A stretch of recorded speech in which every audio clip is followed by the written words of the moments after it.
pretty good, to be honest.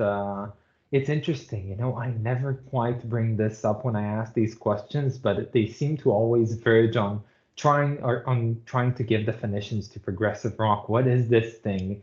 Like, can you say that it's just, the counter genre to the mainstream pop music? Maybe it's just long songs, or maybe it is, as you said, getting out of form, not following the formulas that regular or contemporary music usually adheres to, which is interesting. And there you can clearly hear that with Zoff's music, how the formula is almost disregarded. It's inspired by what is accepted, but it's very much taken to various edges, while still not sounding, all too, let's say, avant-garde or difficult. Let's say it's still very much accessible and enjoyable music at that. Which is also interesting because I find it very symbolic that you have Uncle Meat on the wall behind you. Yes. There's some meaning to take from that for sure. Which leads me into my next question, which it might be the crux of this video, at least the driving force behind the idea. And it's what makes you specifically find this appeal to progressive rock. And you have touched upon it, but why create prog in modern times? We're way past the heyday of prog. This is an esoteric genre, as you said. You're as all prog fans usually find themselves. You're the one listening to this. Your friends rarely do so, and if there's anyone to share that interest with, it's usually your parent that made you grow up on this type of music. So why prog and why now? Why now? Well, again, you've just got to, it's very simple. You just got to follow what you love. So you can't really intellectualize it so much. It's just something that I like to listen to. It turns me on musically to listen to some of these bands, but also create some of this music. I love pop music, by the way, and I love simple music. That sounds really patronizing, but a format that is simpler, because it's still very powerful. But for me, I just like to take the listener on a journey, which progressive rock does so eloquently and perfectly. Obviously Frank Zappa wrote Hot Rats, and in the liner notes he wrote something like, this is a musical journey for the ears, or something like that. And that's the sort of ethos which I like. It's sitting down and putting a record on and being transported to another world, sound world that the composer has crafted. So that's what I really like to do, and I think that's one big facet of progressive rock, is getting the listener to go on a journey with you and experience your world that you've created. And I think, yeah, progressive rock today, which ties in with your question, some of it is a bit regressive, personally, in my opinion. I think they're just, these tropes of progressive rock with the loads of Mellotron and Moog, and I don't want to name any names. And I love some of this music, but it just sounds like too predictable. That just my perspective. I like to hear different sounds, or different approach, or basically, I like to hear a lot of the composer's personality in the music. And obviously, there's going to be an accusation against Zopp with the use of the fuzz organ and some of these old sounds and retro stuff. But personally, I feel that as I'm progressing making music today, I'm trying to showcase my own style, my own voice in there. And it depends on the perspective of the listener. One listener might just talk about Canterbury, Canterbury, and just see that in the music. But for me, there's a lot below this, under the surface in the music that I make. There's a lot happening, because I'm into loads of different music, and obviously, like I said, when I was 15 or 16, I was absorbing a lot of stuff from Opeth to jazz to avant-garde music. So there's a lot in my musical DNA, but to answer your question, why make it today? It's just because it resonates, and I think because there's so much music out there, I think you need to be a bit ambitious in some way. You know, I like that term ambition with music.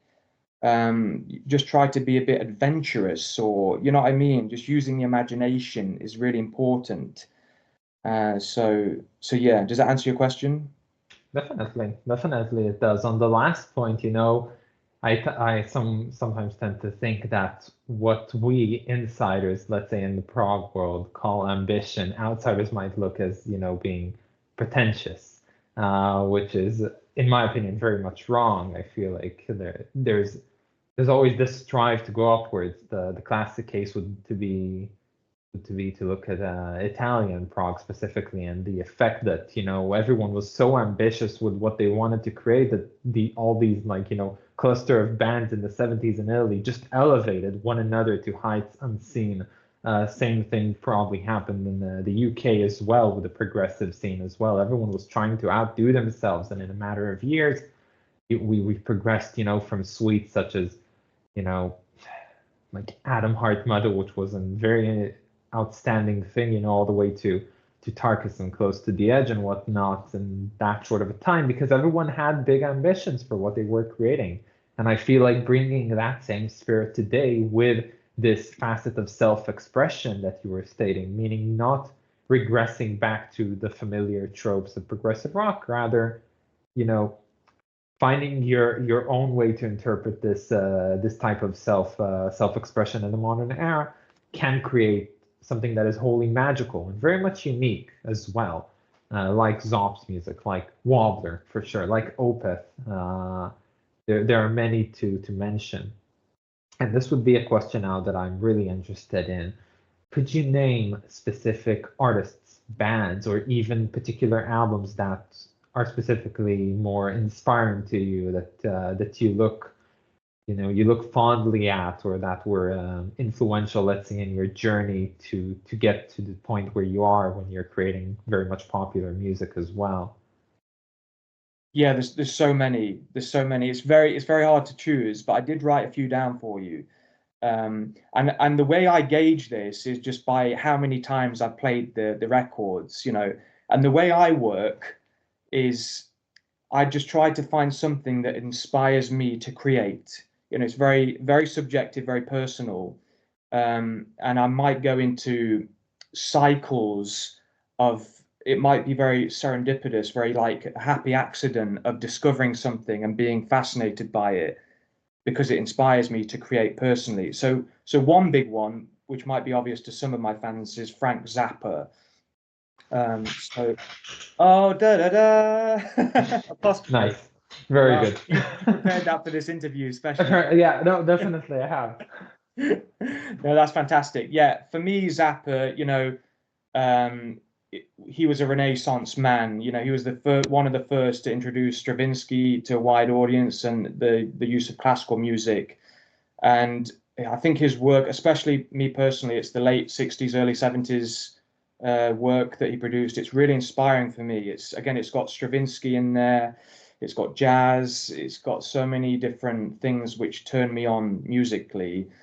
So Hot Rats has been a big one for me. The Grand Wazoo, Uncle Neat, as you could tell. Yeah, I don't like all of the stuff, but there's just, again, it's the use of melody and percussion and drums that's fascinating, and just again the whole ambition and oeuvre of his work. It's very impressive. So Zappa's been a big one, and again the melodic style, as I've just said, is very Stravinsky. This dung dung dung dung dung dung dung dung.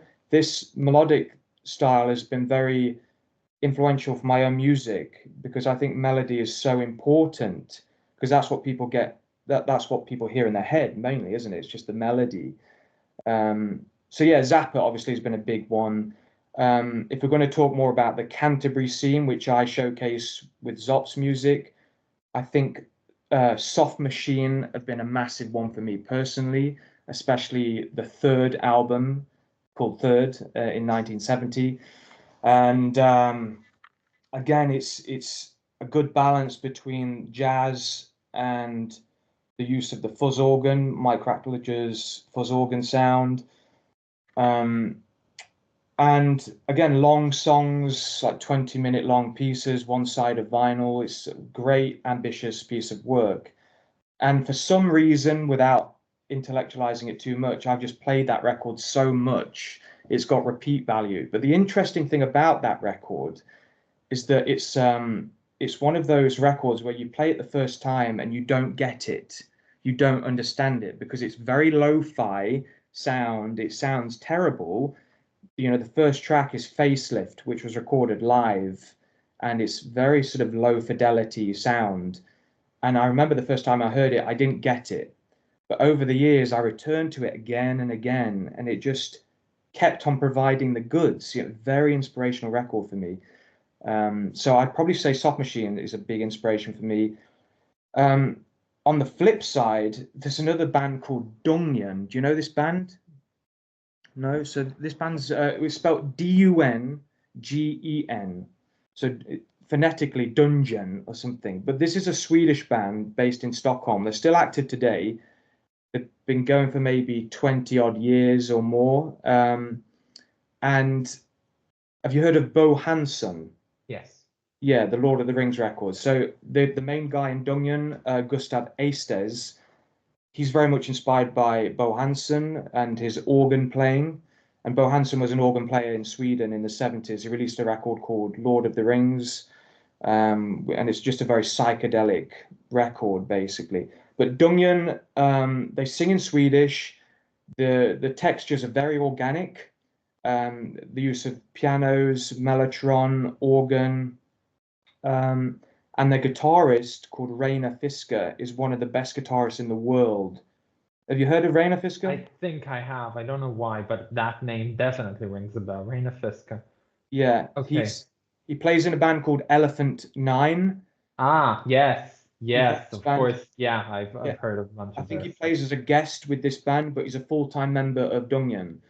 And yeah, again, for some reason, I'm fascinated by this band. They just tick all the boxes for me.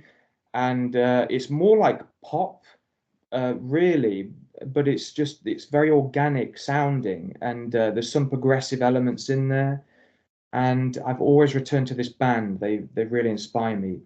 And the last one is not a musician. I've mentioned this name, David Lynch. Again, this archetype of the artist and creator, and just being true to the ideas, following the ideas, and not giving a shit, so to speak, about what anybody says. You know, so as an individual, he's been very inspirational for me, David Lynch.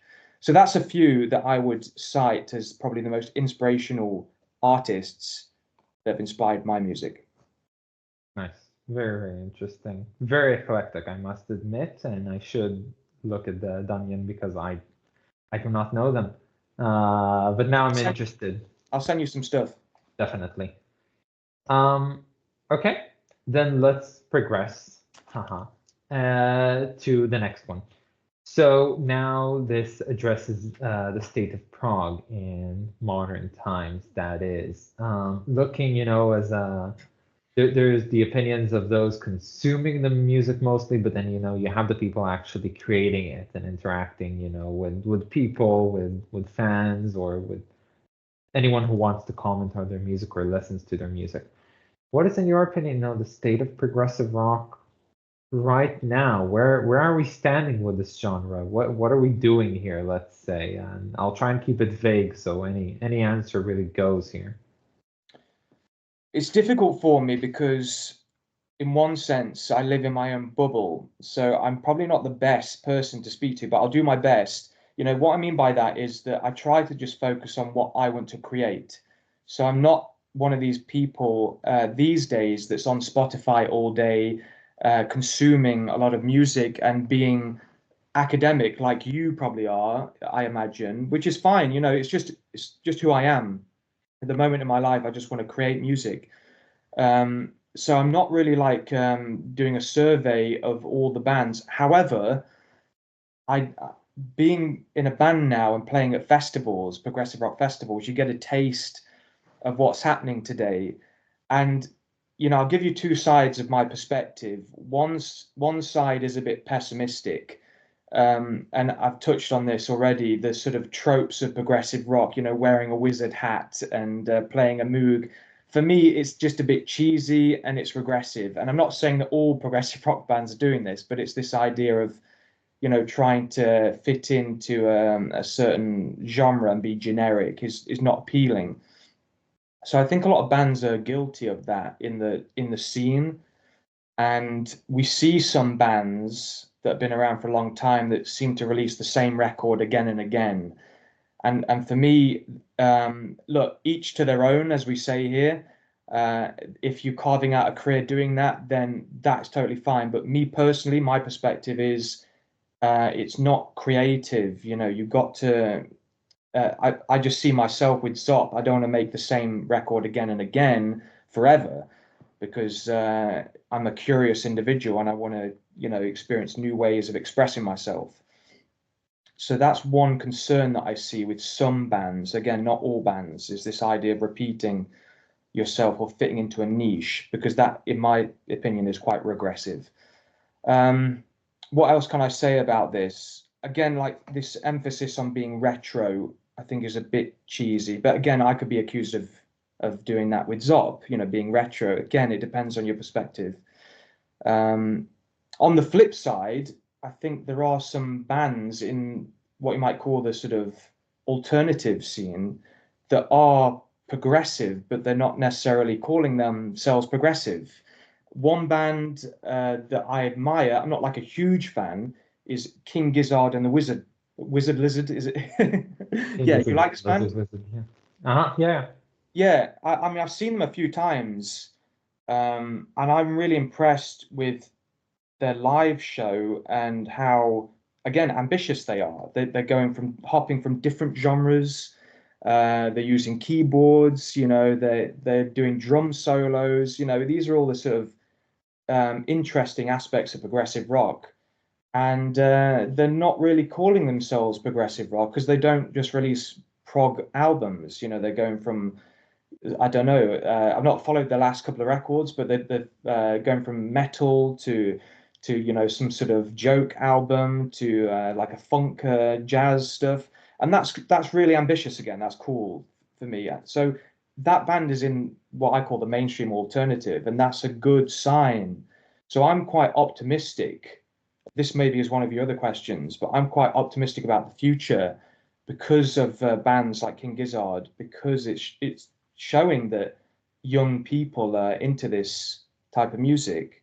And also, if I can just tie on with this, I think things come in trends, so I think personally, although a lot of the originality will never return again, I think people will appreciate this type of music again eventually, because things do come. I think history repeats itself, both in a negative way and a positive way.